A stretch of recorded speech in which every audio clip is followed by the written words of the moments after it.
So this girl says something weird happened to her. The weekend came and her best friend spent the night at her house. They spent most of the night talking about paranormal stories and their own experiences, and then they started listening to La Mano Peluda. While listening to that, they said that they both started feeling really weird and scared, and they ended up turning it off and just agreed to go to sleep. Mind you, that was the weekend, and then Monday came. The girl says that she's home alone and she hears her friend's voice calling her from another bedroom in her home. She thought to herself that was really weird, but she gets up, goes to the bedroom where she heard her friend's voice, and nobody is in there. So 2 days pass, and again she hears her friend's voice. She hears her friend call her name and say, "Hey, come." Again, she gets up, goes to the room where she hears her friend's voice, and there is nothing in there. Another week comes, and again she hears her friend's voice, but this time it's stronger. This time she actually responds back like, "What?" And she gets up, she goes to check, there is nothing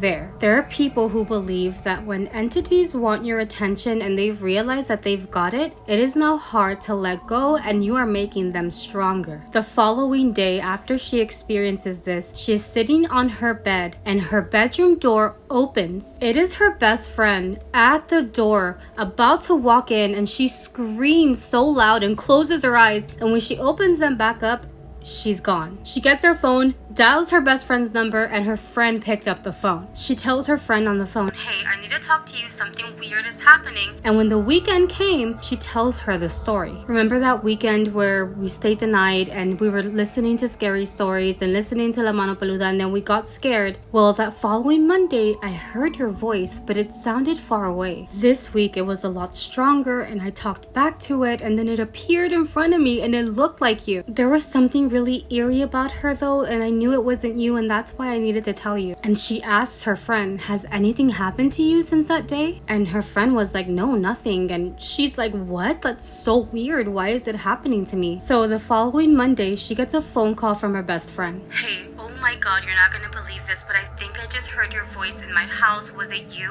And she's like, "No, it wasn't me. I haven't gone to your house. I'm at home." And the girl who this had already happened to, she was like, "Please tell me you're pranking me. Like, I cannot deal with this right now." And her friend is like, "No, it sounded just like you described, a little far away." By this point, her best friend had heard her voice for the second time, and it was just a little bit closer, but without even thinking about it, she responded to the voice. She said, "What do you want? Just leave me alone." And in that very moment, because of what her friend had told her happened, she knew that she screwed up and she was about to see something that looked like her friend. She was so scared, so in that moment what she did is she went and told the story to her guy best friend. After that, nothing happened in her home, and she didn't end up seeing her friend the same way her friend saw her and got really scared. It was almost as if whoever listens to this story starts experiencing these paranormal things.